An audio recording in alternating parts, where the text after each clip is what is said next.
Magandang hapon sa inyo mga kaprobinsya, dahil hapon na, at maraming lamok, hayan at tayo, ay magpapausok sa ating paligid para iwas sa dengue.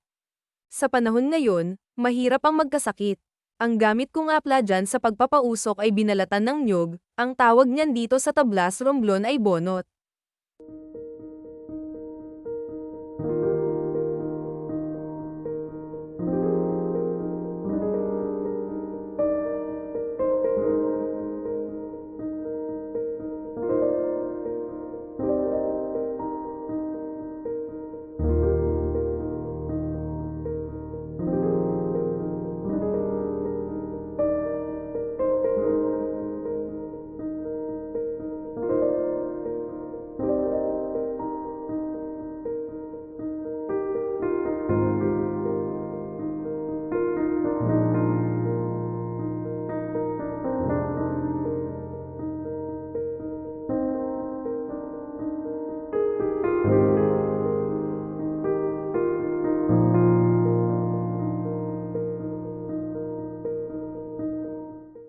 At nakakatulong din ito upang sa ganun ay hindi madaling dapuan ng insekto ang ating mga pananin.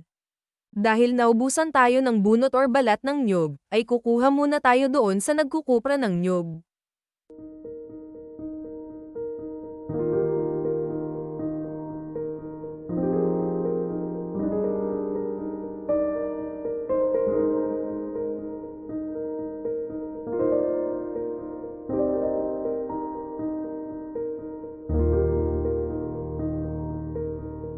Ayan at namumunga na ang aming tanim na talong.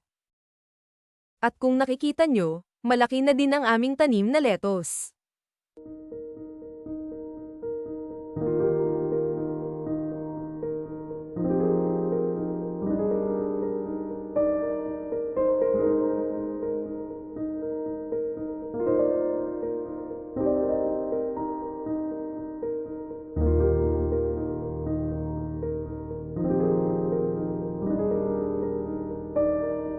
Hanggang dyan na lang ang bidyong ito. Salamat sa inyong panonood at sana ay nagustuhan nyo ang aming buhay probinsya. Please like, share and subscribe.